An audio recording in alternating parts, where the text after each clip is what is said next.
You see, the whole thrust of trying to project a strength, the strength of a nation, which is one of the things that you keep hearing all the time from our political Right. leaders, that we Right. have to be a strong nation, we have to project strength, and which will involve not just military strength, but an idea that the whole country somehow. So this will immediately push towards a centralization of policies, a centralization of powers, and an attempt to impose a single kind of framework Hmm. on every part of the country.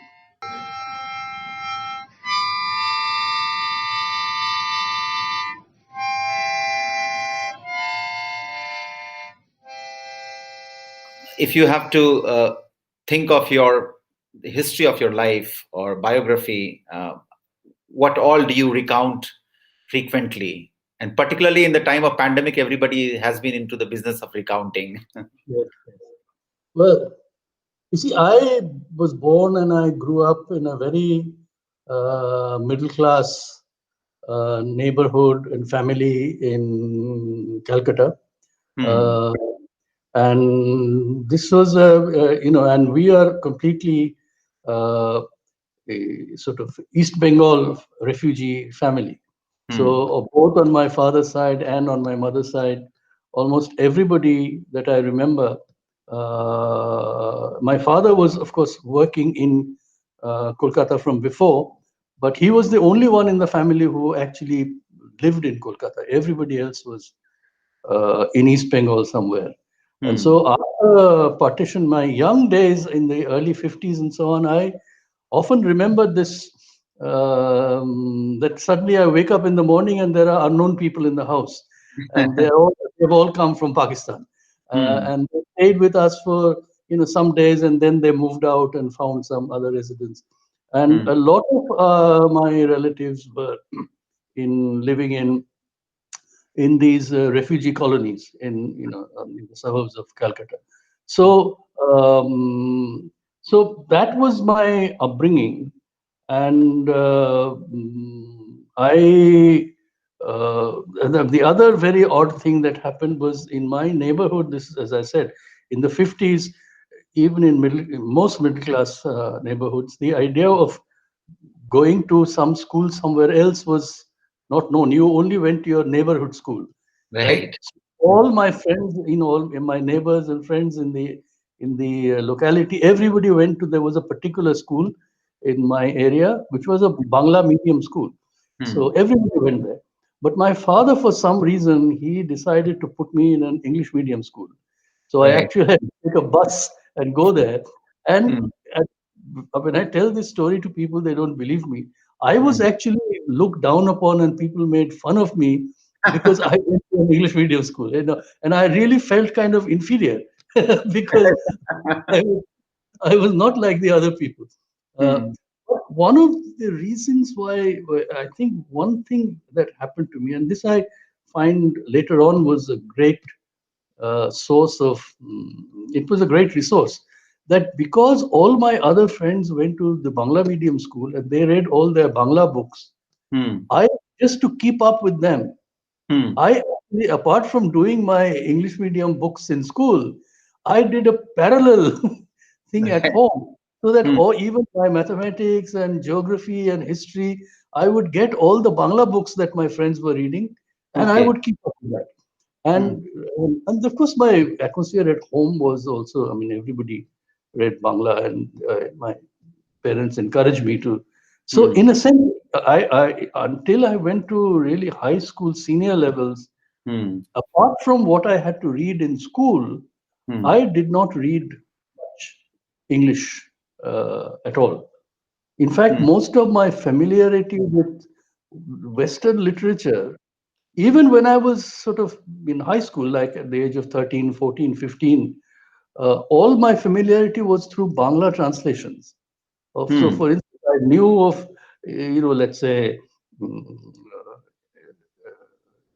Edgar Allan Poe or Uh-huh. uh, Kipling stories, Hmm. uh, all these Robinson Crusoe and those kinds of stories, which almost everybody would read. I never read them in English. Hmm. I read them in Bangla. Hmm. So this was unusual, but I think later on, of course, because I went to English medium school, when I went into higher education, it became easier for me because my English was, at least my written and reading skills were quite good. But Hmm. uh, but I think that grounding in Bangla has been very powerful in my Hmm. life. So in fact, in my entire, you might say, my intellectual life, I've always thought of Bangla as my first language. Uh, Okay. but, but in a sense, this living in these two languages, which I Hmm. has been very, very productive because I am often aware of what it means to think in one language and having to write or speak in another language, right? Right. Hmm. What you have to go through. This is something I've been aware of quite a lot. Hmm. Uh, Hmm. So it looks mm, like it was fairly cosmopolitan right from the beginning at your home, and then two languages. Well, I don't know whether should call it cosmopolitan in a sense because that's the other part. I have never lived except for about 3 years or a little more that when I was Hmm. doing my PhD. That's the only time I have stayed away from Kolkata for that long time. Otherwise, I have never been away from Kolkata for more than a few months. Uh, I always came back, even when I have taught in the US. My arrangement was I would only teach for one semester in the year. All of these last 25 years, I've only taught one semester, and the rest of the time I've been in Kolkata. And in Hmm. fact, in Kolkata, I was teaching in this institute, Center for Studies in Social Yes. Sciences, Hmm. and I was there for an entire and for 1973 to when I retired, which is 2009. That entire Hmm. period, I was there. Hmm. So my full professional life was first of all grounded in Hmm. India. Hmm. Uh, then this was a kind of supplementary that and I was very fortunate that this arrangement could be worked out because Hmm. my exposure and involvement in a kind of global academic life Hmm. at a major US university. That was a very different experience. It was that was something, including all the academic resources, their libraries and everything else. Hmm. Uh, this surely could not have been available in India. Hmm. Let me take you back to your school days. I have heard, I mean, correct me if I'm wrong, that you're so passionate about playing football that you Yes. decided to give your school a miss for a while. Yeah. Is it true? Well, it's slightly exaggerated, but yes, there would be particularly important matches. And again, this goes back to my East Bengal roots. I was always a East Bengal supporter, the supporter of the Hmm. East Bengal team. So sometimes on important matches, I would often miss the last class in school, and Hmm. essentially run away Hmm. to go and watch the match. Hmm. I was, yeah, that is true. So That I'm is true. so I'm sure football has stopped altogether now. Well, several things. One, the matches are now played at the Salt Lake Stadium, which is a different kind of venue. The major matches are no longer played in the Maidan in Calcutta, Hmm. which is the old place.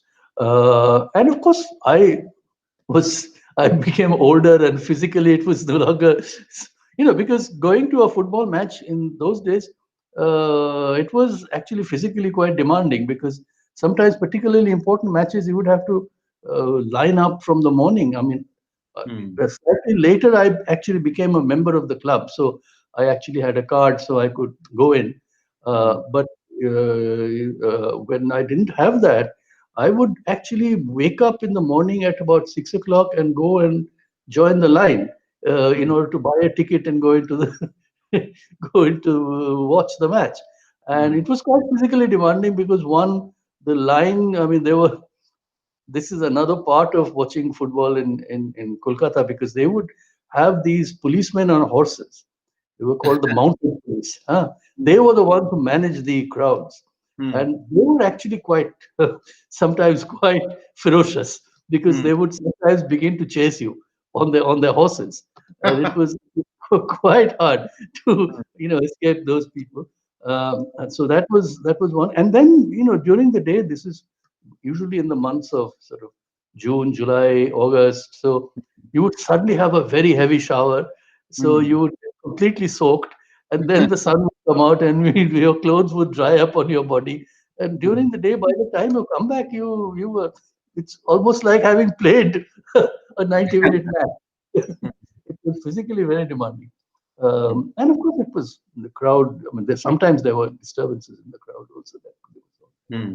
So yes, so after a point of time, I think sometime in the early 1980s, I think, Hmm. yeah, I sort of stopped going to watch these matches regularly. Hmm.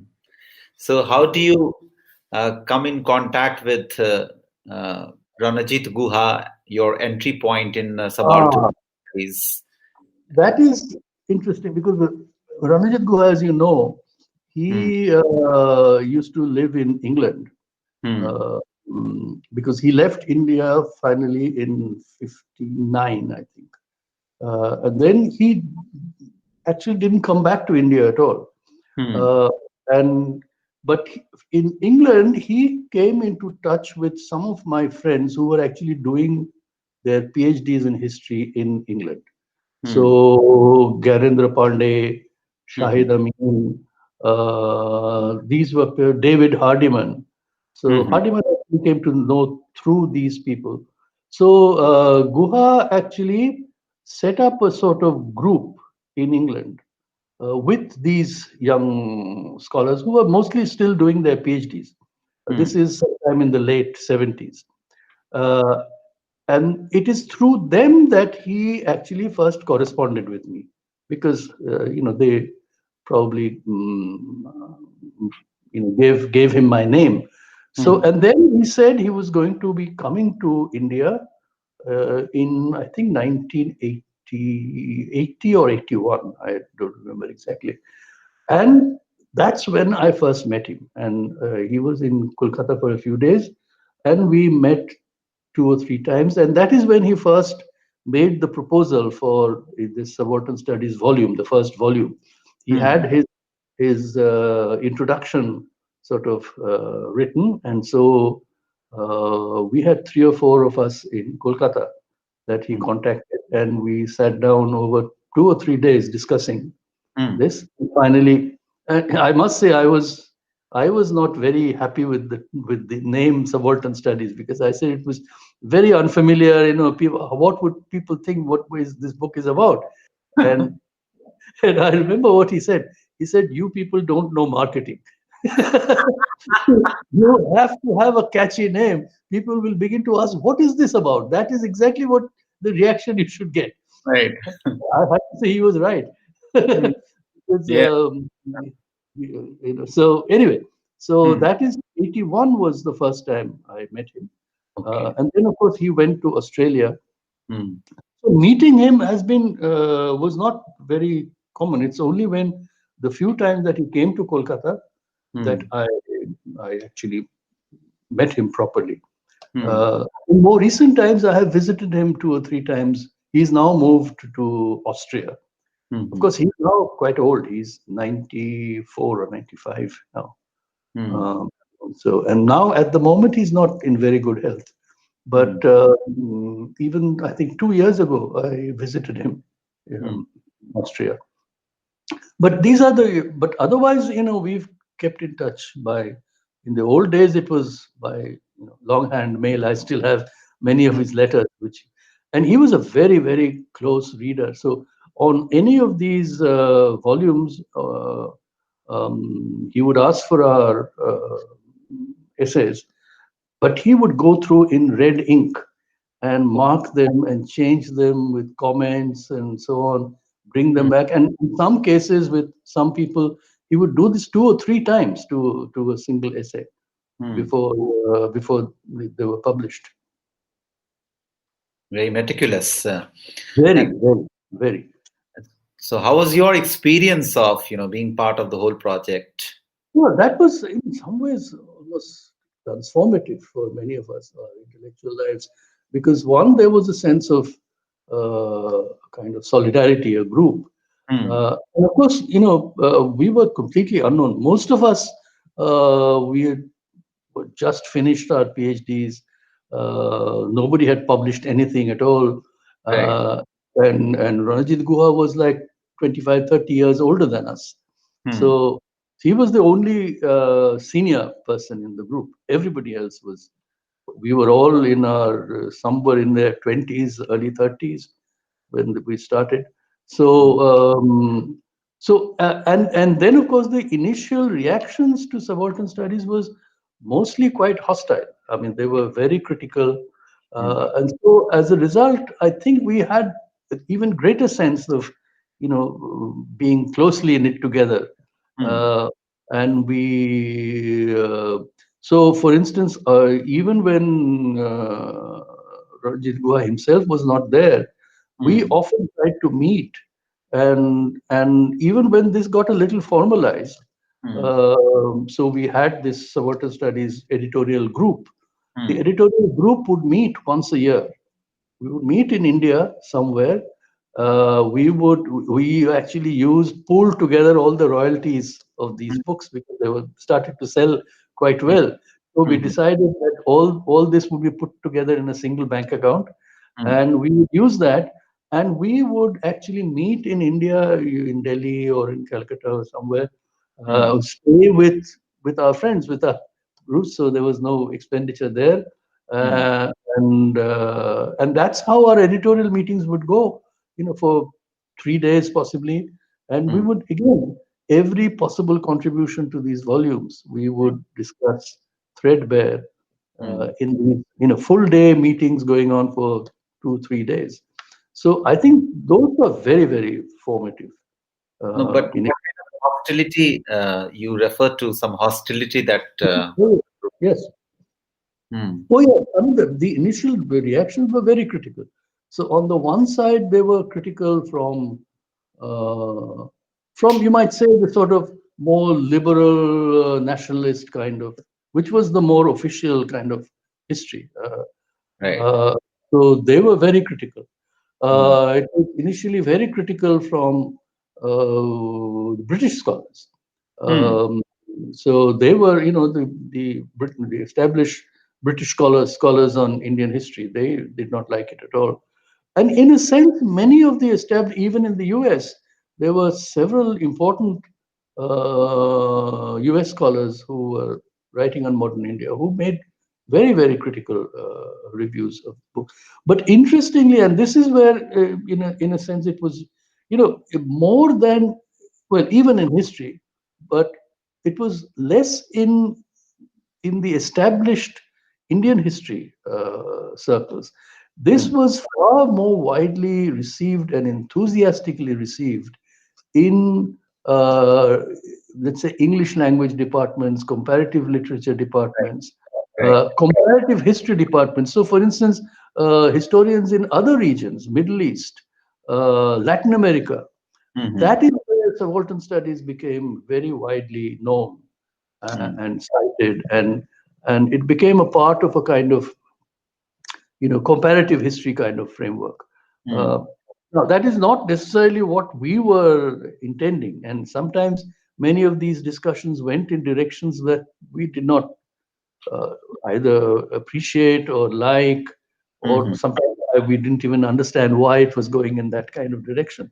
But it Hmm. did, and as a result, there was, subaltern studies became very widely known. Hmm. uh, there were also these selections that were published. So the what is now 10 volumes, the first 10 volumes, and then we had two subsequent volumes, 12 volumes of subaltern studies, which are available all published in India. Hmm. Those are not necessarily widely known in the other parts of the world. There were two selections that were brought out, selections from subaltern studies, just Yes. selected. Those became much more widely known. Hmm. So what happened to the project? Was it formally closed or? Yes, in a sense it was, because it was almost what we started. The first volume was published in 1981. So sometime in sort of early 2000s, first of all, individually, many of us had moved in other directions. They were, their work, our work moved in other directions. And in a sense, we decided that, that the project itself as a cohesive, defined project, that had kind of exhausted itself, because that initial point was made. Lots of people were using it, and using it in very different ways, not necessarily ways in which we were using it, which is fine. But in a sense, what it meant was that we decided that rather than continuing with the same group, Hmm. who were already sort of coming to the end of their careers, it might simply be better to close down the series itself. The project as such might go on. In fact, lots of people still continue to Hmm. use the terms and the concepts and the ideas in their work in their own ways. So, in a sense, it's gone into general circulation now, Hmm. uh, including not just in the English language. If you think of in India, in many regional languages and so on, there are people Hmm. who use the term subaltern, or some Hindi or other language. There is Nimna Varg, for instance, is widely used. In fact, I saw a journal, a Hindi journal, I think published from Agra or somewhere, which was actually in Hindi. It was called Subaltern. Okay.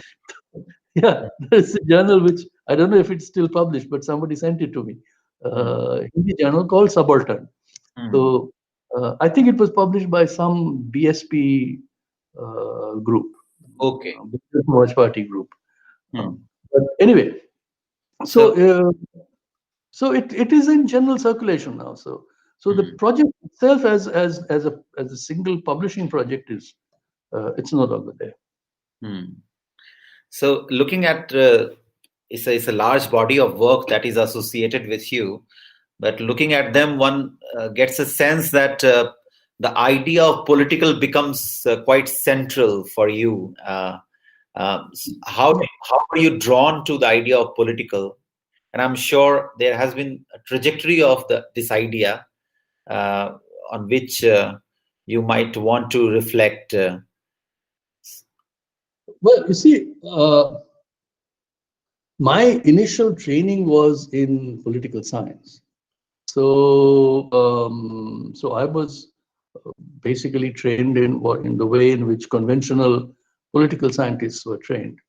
But then when I came back to India, and particularly to Kolkata, and Hmm. especially because I became part of this new research center in Kolkata, where most people were either historians or economists. An economist meaning not neoclassical economics, but more political economy kind of Hmm. economics. Uh, so, uh, so in a sense, it was that sort of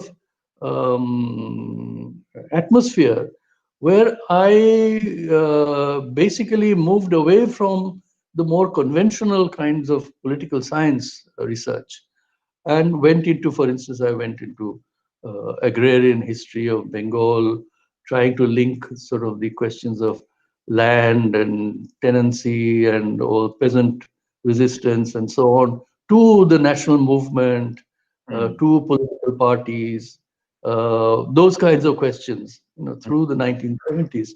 Hmm. Uh, uh, and that actually led me into, again, something that was very deeply educational for me, that for 3 or 4 years I and another historian from the center, we actually would go to the rural areas of Bengal.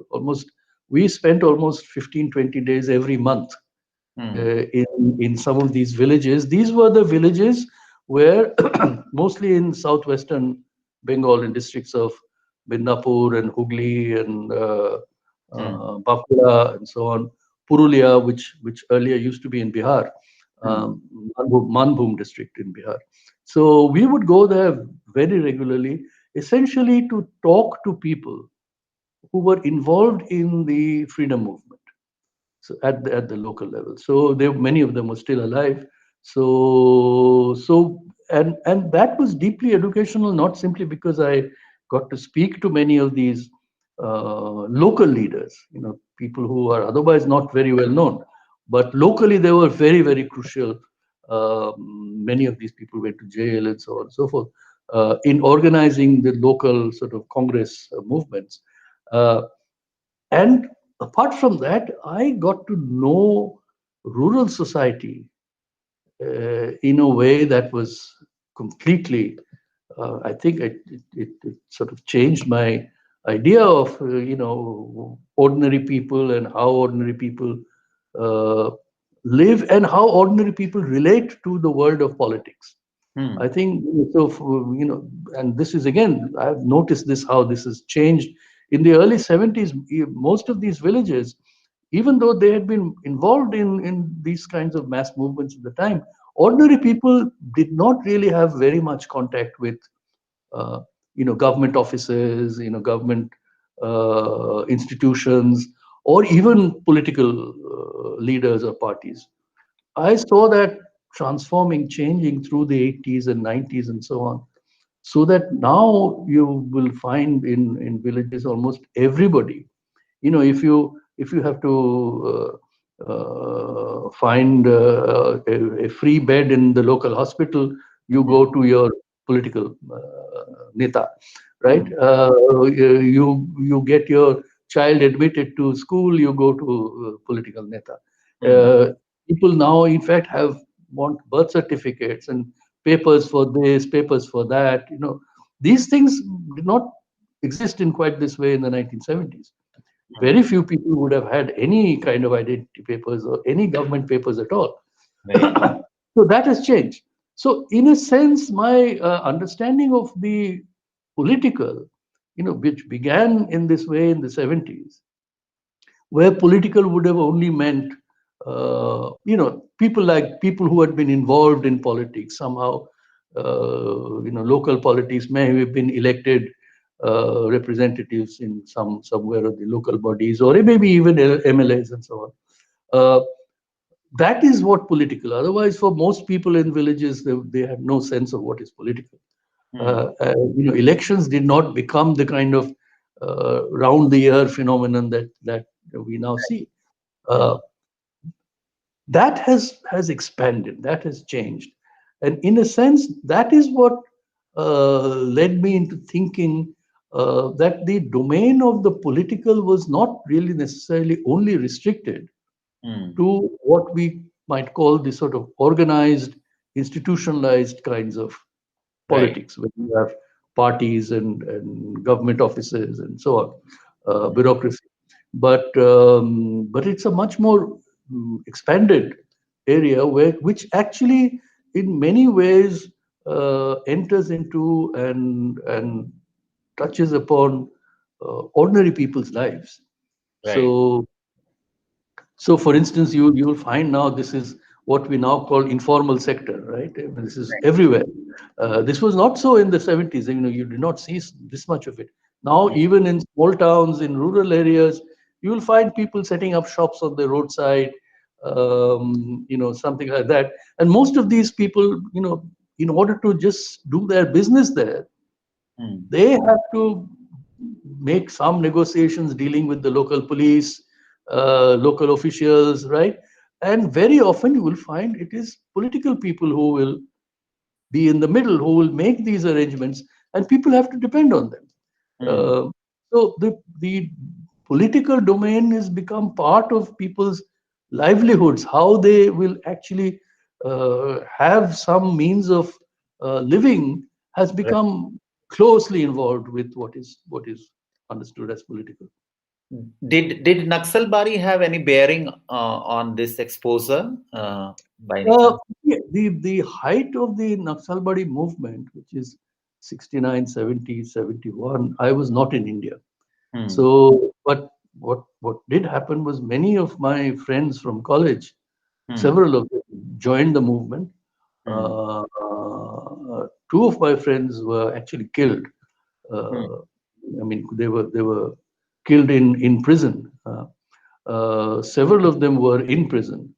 So one of my involvements was in 76, 77. There was a movement to get the Naxalbari prisoners released. Hmm. So I was part of that movement. I was in there was a committee which tried to represent them in courts and find lawyers and so on and so forth for their legal defense. And then after the 77 elections, when the Congress government was defeated in Bengal, there was the left then came to power. Hmm. That is when it became, we were because for the Naxalite prisoners, unlike the other left parties and other parties, people who were in prison, there were parties which represented them and said, these are our people, and they were given amnesty and released from prison. The Hmm. Naxalbari did not have at that time a regular recognized party organization anymore. They had broken up into several groups. So our committee, which was the Prisoners Release Committee, was officially recognized as the committee which would produce a list of Naxalbari prisoners. Okay. There was some, we finally, in fact, we would visit jails. In fact, that was the time when I visited, along with several others, we would visit jails Hmm. in Bengal and interview these prisoners. And we would produce a list of those who we thought had been imprisoned because of their association with Hmm. Naxalbari. And that list was actually accepted, and all of those prisoners were released. So that was my immediate involvement. After that, of course, the Naxalbari movement itself sort of frizzled out. Uh, but I suppose, I, the idea of that sort of resistance, uh, and as I have often pointed out, more than the actual politics, that movement actually had a much longer impact on the field of culture. So for instance, if you think of literature and you think of cinema, Right. theater, it had a much long, it probably still has an impact. Hmm. Uh, so I suppose I shared some of that sentiment. Hmm. Uh, the idea, I mean, not necessarily, I mean, I've often written about this, the idea of actually the kind of mm, tactics of armed resistance and sort of execution and those kinds of things. I don't think even politically they made much sense, and actually they had probably that led to the uh, crumbling of the movement. Uh, Right. but so I would not have, and even today I would not support those kinds of tactics. But in terms of the idea of a kind of principled resistance Hmm. to the forces of exploitation and oppression that clearly exist in Indian society, and resistance that is not simply confined to elections, Right. but but a much a broader kind of, which could be intellectual, it could be cultural, it could be a whole range of other things. Uh, but that I'm sure I share that Hmm. sentiment, and in some ways I may even have participated in it in Hmm. my in my limited way. Hmm. So from there, let's move on to 1980s when your full attention was to Nation and Its Fragments. And then comes 2000, late 2000, 2019, we hear you speaking about relativist theory of Yeah. nation. Is it like logical culmination from 1980s on? I don't know if it's a culmination. It's clearly. I mean, uh, I've been trying to grapple with this idea. As I said, this started with my exposure to to the grassroots Hmm. Congress movement in the 1970s.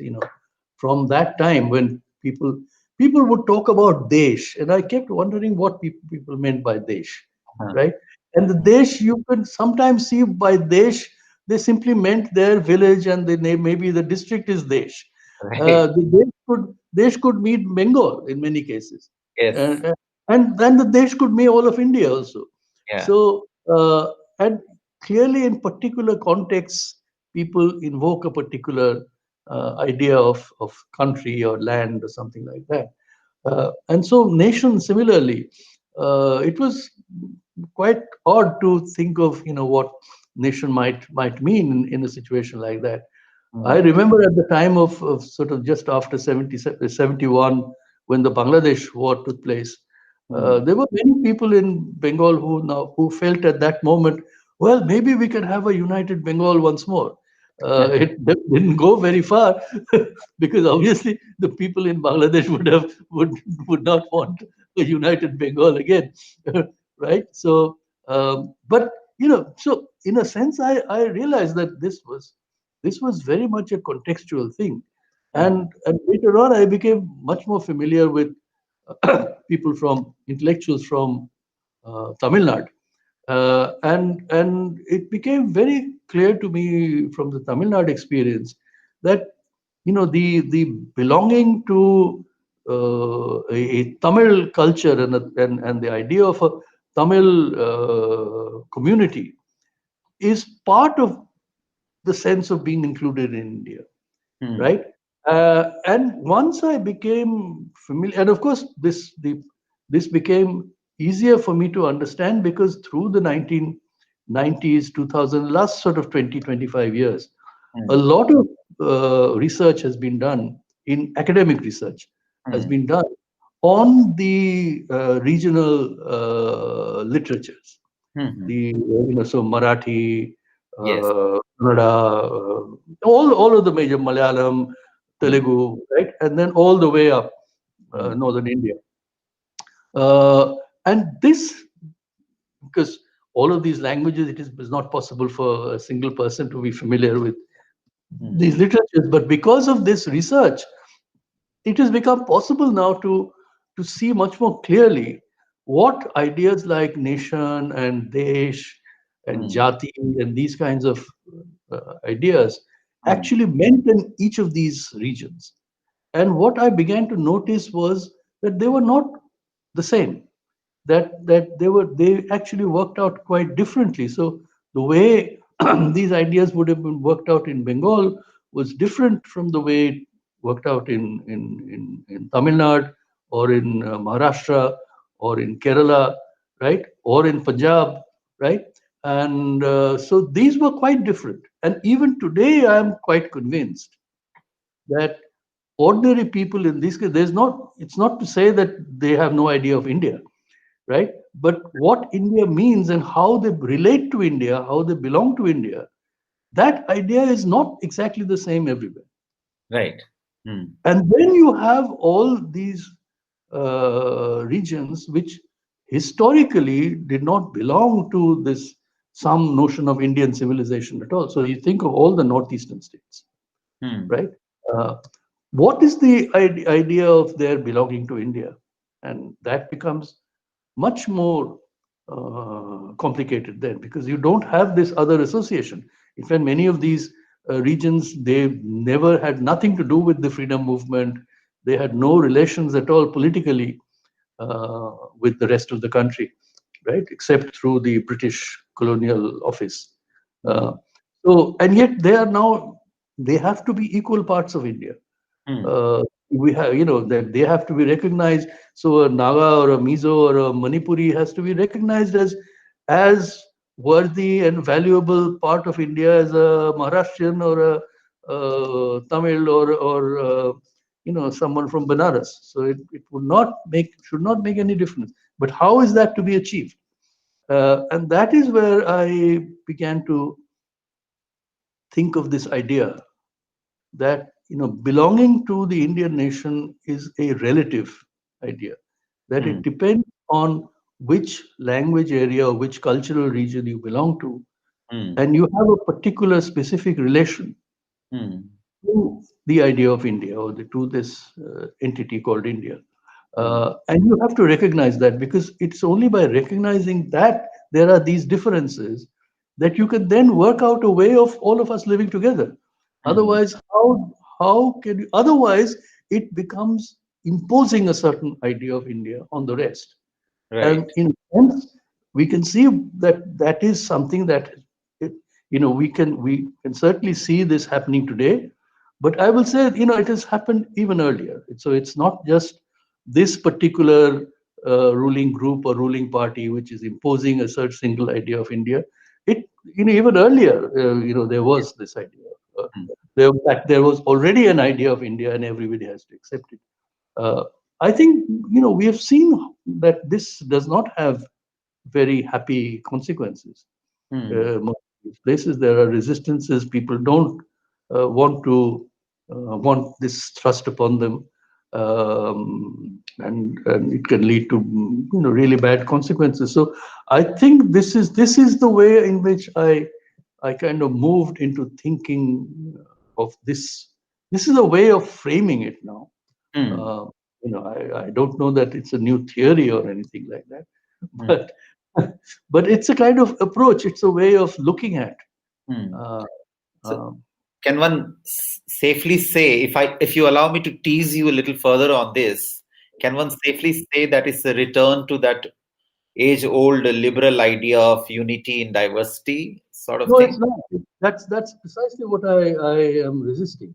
And Hmm. in fact, in this, recent things that I've read, I've written, I've actually contested the idea of, because it seems to me the unity and diversity idea actually contains Hmm. an unequal relationship. Because you Oh. see, think of the unity and diversity idea. It essentially means that there is one Indian civilization, Hmm. and all the others are sort of like branches.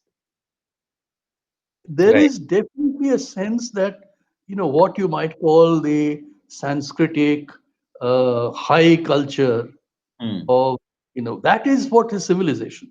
So nobody actually, no unity and diversity would ever have claimed that Santals are the true Indians, Right. Right. or Bhils are the true Indians. Yeah, they You know, won't. Hmm. that is not, so the idea of what is the true Indian civilization. That is, you go to the Vedas, you go to maybe Ashoka, yes, that is true. You go to all the Sanskrit literature, that Hmm. is true Indian civilization, and everything else you have to somehow relate to that Hmm. and bring it under some kind of umbrella. Hmm. That is unity and diversity, or that kind of pluralism. You see, the pluralism or unity diversity idea, it seems to me, is inherently a kind of hierarchical idea. Hmm. That there is one sort of mega idea, which is of, certainly it's always produced in terms of a high culture, Right. uh, because all the popular cultures are supposed to be, yes, corruptions, but related, but corruptions. uh, Hmm. there is one high culture, and Hmm. that is Indian civilization. But that is not how the modern linguistic cultures have grown in different regions. So, for instance, when in Tamil Nadu you get something like Jallikattu, and there's a whole Yeah. campaign about So, what is this idea? And everywhere in the rest of India, the idea is, oh, that is not Indian culture. How can that be Indian culture?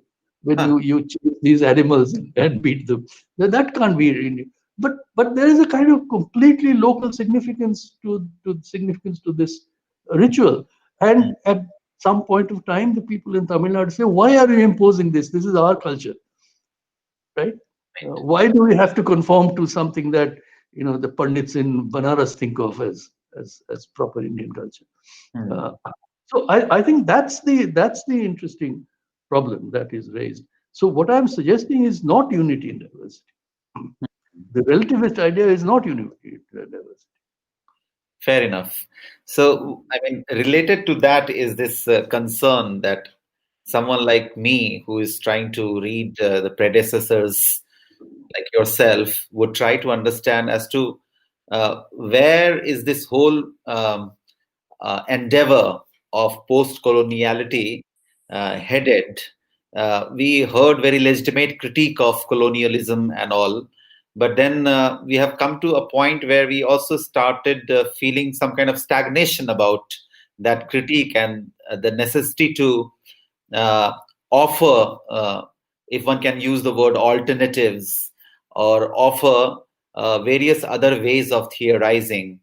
And some of the historians have taken us to textual traditions. Some political scientists as well have turned to textual traditions. In your case, I was wondering what kind of other materials would emerge as to offer us a way forward in that direction. You see, about the post-colonial, one of the things I think that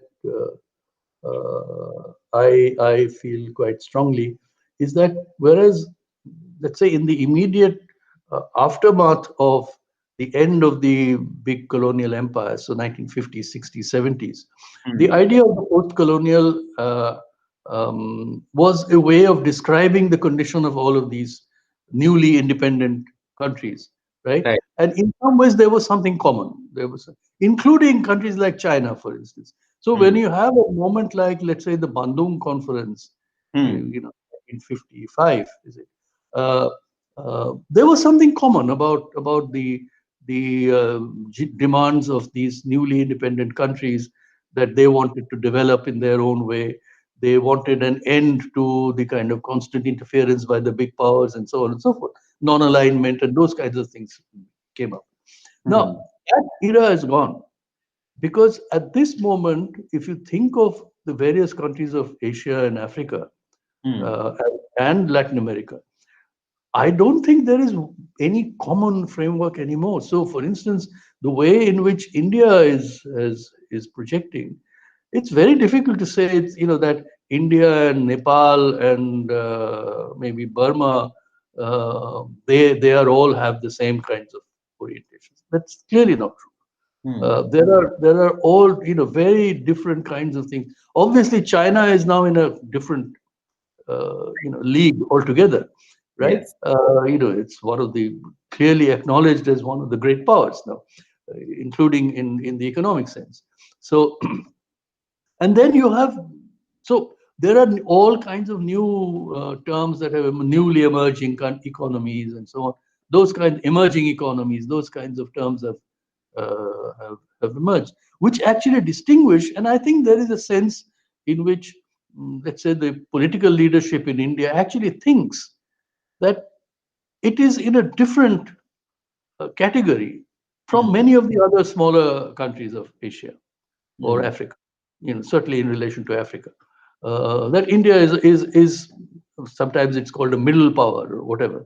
Now, so I don't think there is a common post-colonial condition anymore. Okay.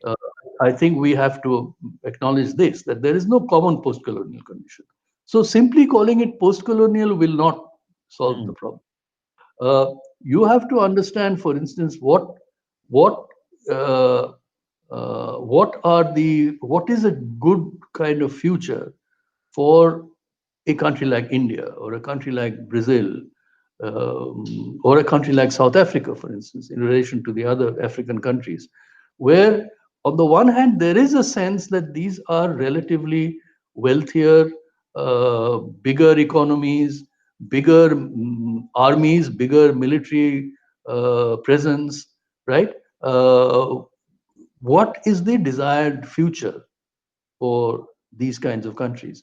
And this is where my sense is that one has to think much more of the way in which sort of internal relations within these countries, both in terms of the inequalities in incomes, but also the regional inequalities, inequalities between different regions, different provinces, states, and so on. These will become increasingly much more Hmm. problematic, much more problematic than they used to be. Because you see, the whole thrust of trying to project a strength, the strength of a nation, which is one of the things that you keep hearing all the time from our political Right. leaders, that we Right. have to be a strong nation, we have to project strength, and which will involve not just military strength, but an idea that the whole country somehow. So this will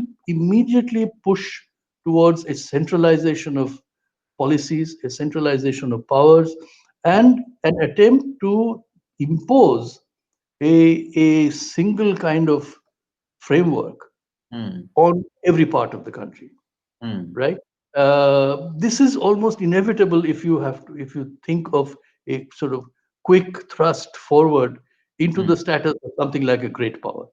Hmm. Uh, and I think that is precisely what will provoke all of the resistances and difficulties. So, Kashmir is obviously an extreme example in the Indian case, where you can easily see Hmm. what results from an attempt to thrust Hmm. some central projection onto a people, and these people will not accept it. So so Kashmir is probably an extreme example, uh, Right. but one can see how similar things are coming up. For instance, even on this recent management of the COVID Exactly. epidemic.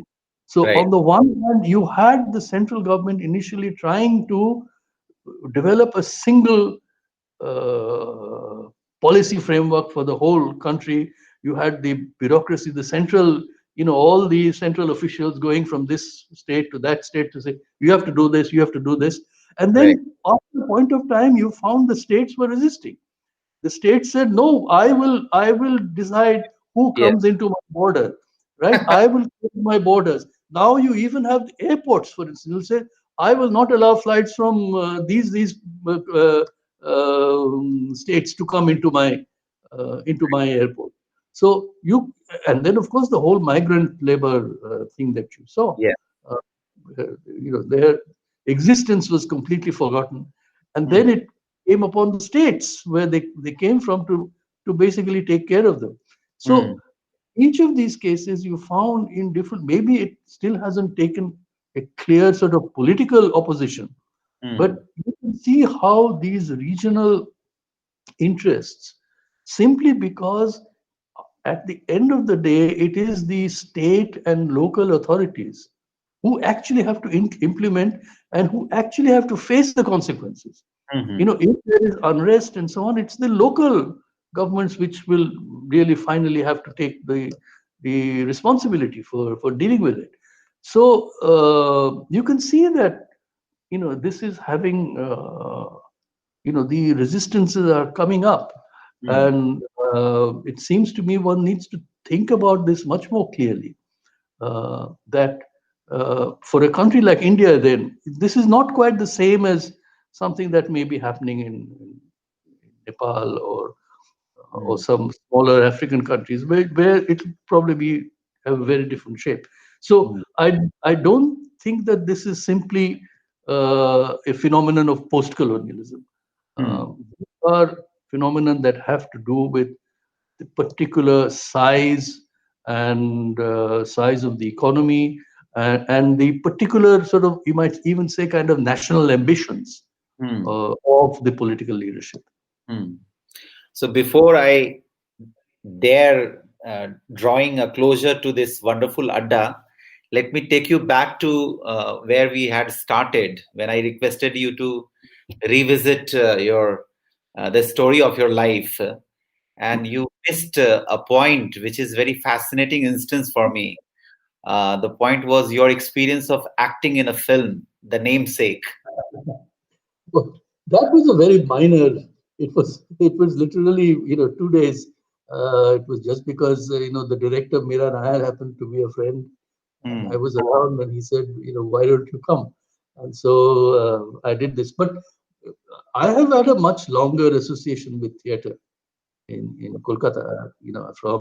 I've been involved in the production of plays. I have been acting on stage. Hmm. I've written several plays, all of which have been produced over several years. In fact, I stopped actually acting on stage sometime in the middle 1990s, I think. Oh. Yeah, but before that, for at least 20 years or so, I was active meaning regularly active. And so, like I would be on stage almost 3 or 4 days a week. Okay. Um, yes, and not just in Kolkata, but also touring in district towns and so on. So, Bengali theater no, or all Bengali plays, all Bengali. hmm. Yeah. So that is another part of my life, which again I find extremely useful, because one of the things that opened up to Hmm. me was the importance of the spoken word, so Right. that how to communicate Hmm. through the word.